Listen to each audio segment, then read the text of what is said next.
जय श्री राम, जय श्री सीताराम। मेरा ये वीडियो देखने वाले आप सभी भाई बहनों को राजेश व्यास की तरफ से प्रणाम। आप स्वस्थ रहें, मस्त रहें, यही हम ईश्वर से कामना करते हैं। आज मुझे एक बहुत ही अच्छी कहानी मिली है एक किताब में, जो किताब मेरे पास है। आप भी सुनेंगे तो आप भी बहुत सुखी होंगे उस कहानी को सुन करके। इसलिए मेरी ये कहानी जरूर सुने। आपके जो कहानी सुनेगा वो परिवार के लिए हित ही करेगी ये कहानी। तो मैं अभी आपको ये माता सीता की नैया, ये आपको कहानी सुना रहा हूँ। आपको बहुत आनंद आएगा, आप जरूर सुने। श्री राम जय राम, जय जय राम। श्री राम जय राम, जय जय राम। स्वार्थ साच जीव कहूँ एहा, मन क्रम बचन राम पद नेहा। भगवान श्री राम के जीवन में स्वप्न में भी सीता माता के अलावा कोई स्त्री नहीं आई। न माता जानकी के हृदय में राम के अलावा कोई पुरुष आया। इसका कारण एक दूसरे के प्रति समर्पित संपूर्ण प्रेम। यह माता जानकी जी का प्रेम ही है जिन्होंने राम को राम बना दिया। माता जानकी जी जीवन भर राम का ही अनुकरण करती रहीं। प्रभु के हर कार्य में माता जानकी जी ने सहयोग किया। जब भगवान ने कहा, राम जी ने कहा, सुनहो प्रिया व्रत रुचिर सुशीला, अब कछु करव ललित नर लीला। तुम पावक महु करहु निवासा, जब लगे करहु निशाचर नाशा। जो रामायण में तर्क वितर्क करते हैं ना, उनको जरूर ये कहानी सुननी चाहिए कि सीता माता कैसे अग्नि में प्रवेश करेंगी, क्या हुआ। ये अगर जो तर्क वितर्क वाले हैं वो इस जरूर कहानी को जरूर सुने। तो जब तुम पावक महु करहु निवासा, जब लगे करहु निशाचर नाशा। राम जी ने कहा मैया से।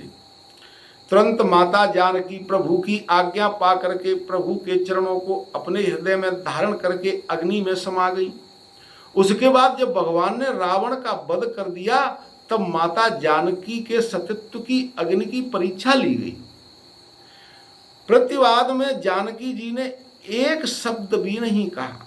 जलती हुई अग्नि से जानकी जी ने हाथ जोड़कर कहा कि हे अग्निदेव, अगर मैंने पापी रावण की पुरी में रह करके किंचित मात्र भी पर पुरुष का चिंतन किया हो तो मुझे जला दो। अगर प्रभु श्री राम का ही मैंने निरंतर चिंतन किया है तो हे अग्निदेव, तुम मेरे लिए चंदन के समान शीतल हो जाओ। इतना कह करके जानकी जी ने जलती हुई अग्नि में प्रवेश किया और जानकी जी के लिए अग्नि चंदन के समान शीतल हो गई। इतना ही नहीं, जब भगवान राम राज्य की स्थापना की तब भगवान श्री राम अयोध्या के राजा बने और जानकी जी रानी बनी। अयोध्या की महारानी होते हुए भी प्रभु की सेवा खुद करती थी मैया। यद्यपि सेवा के लिए बहुत दास और दासियां थीं, फिर भी जानकी जी सब परिवार के लिए भोजन बनाना, प्रभु के चरणों की सेवा करना, ये जानकी जी का रोज का कर्म था। सुन लो ध्यान से। पतियन कूल सदा रही सीता, शोभा खाने खुशील विनीता।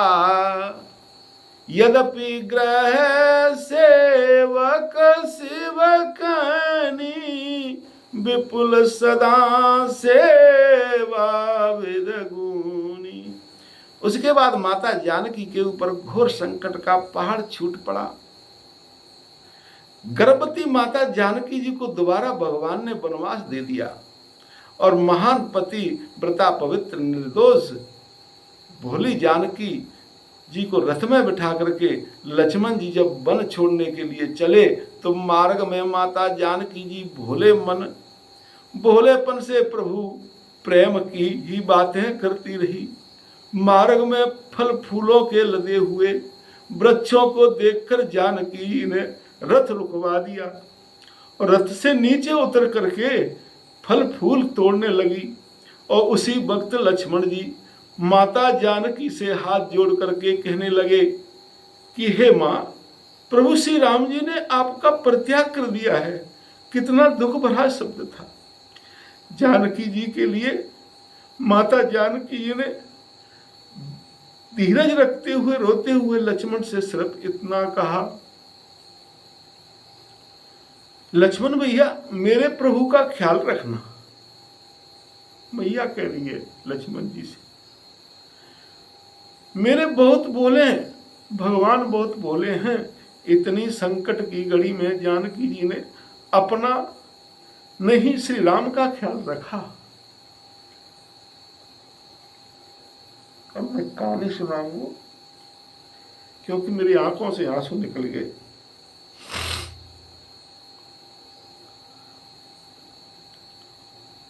बाद माता जानकी जी ने वाल्मीकि के आश्रम में रह करके लवकुश को जन्म दिया। माता जानकी के दोनों बालक अत्यंत सुंदर व गुण निधान थे। जानकी जी को एक ही चिंता थी, किसी प्रकार से प्रभु की सुंदर कृति प्रभु को सौंप दूं। लवकुश की अनुपम सुंदरता को देख करके जानकी जी को बड़ा हर्ष होता था कि जब भगवान अपने बालकों को देखेंगे तो भगवान को बहुत खुशी होगी कि हमारे बालक कितने सुंदर हैं, मैं भी धन्य हो जाऊंगे। ऐसा समझ करके ही लवकुश को बड़ा चाव से पालन पोषण करती रही। जब सौंपने का वक्त आया तो पहले से ही लवकुश राम के समीप खड़े थे और जानकी जी ऋषि वाल्मीकि जी की ओर वन के साधु संतों के साथ उपस्थित थी। लवकुश राम जी की तरफ थे और मैया ऋषि मुनियों की तरफ थी। राम जी आमने सामने दोनों खड़े थे। साथ में कौशल्या माता, केकई माता, सुमित्रा, भरत, लक्ष्मण, शत्रुघ्न, महामंत्री सुमंत्र और अयोध्या का बहुत सा समुदाय उपस्थित था। ऋषि वाल्मीकि जी ने चाहा कि अब जानकी को राम को सौंप दूं। ऋषि वाल्मीकि जी ने भगवान श्री राम से निवेदन किया कि हमारी पवित्र बेटी जानकी को स्वीकार करो। सभा में किसी ने कहा, उसी सभा में किसी ने कह दिया, क्या कह दिया भैया, अनर्थ कर दिया। किसी ने कह दिया कि जानकी जी ने ऋषि मुनियों के आश्रम में रह करके लवकुश को जन्म दिया, बहुत समय तक आश्रम में रही, इसलिए जानकी जी को अपने सतत्व की दोबारा से फिर परीक्षा देनी पड़ेगी। इतना सुनते ही सभा में सन्नाटा फैल गया। दोस्तों, भगवान राम मन ही मन में रोने लगे। बोले, मेरी पवित्र जानकी को झूठे जगत के सामने कितनी बार परीक्षा देनी पड़ेगी। सभी ने भगवान का समर्थन करते हुए एक स्वर में विरोध किया। जानकी सीता पवित्र है, परीक्षा नहीं देंगी। उस समय बड़ा करुणामयी दृश्य उपस्थित हो गया। सभी की आंखों में आंसू निकलने लगे। जानकी जी को लगा कि परीक्षा देनी चाहिए, वह अपने प्रभु के लिए असहनीय दुख भी सहन कर सकती ही। इतना शायद जगत की कोई स्त्री न कर सके। जबकि जानकी जी परीक्षा देते देते थक चुकी थी।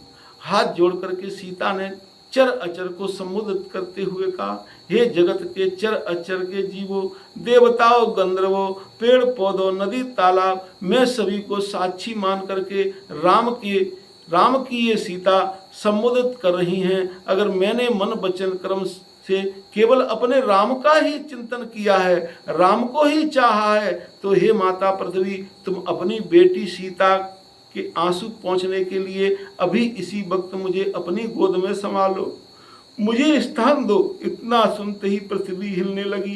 एक सुंदर देवी का स्वरूप धारण किए हुए माता पृथ्वी सोने के सिंहासन पर आरूढ़ हुई और पृथ्वी प्रकट हो गई और अपनी माँ पृथ्वी को देख करके सीता रोने लगी और माया तेरी बेटी अपनी पवित्रता की परीक्षा देते देते थक चुकी है, हे माँ अब मुझे अपनी गोद में बिठा ले।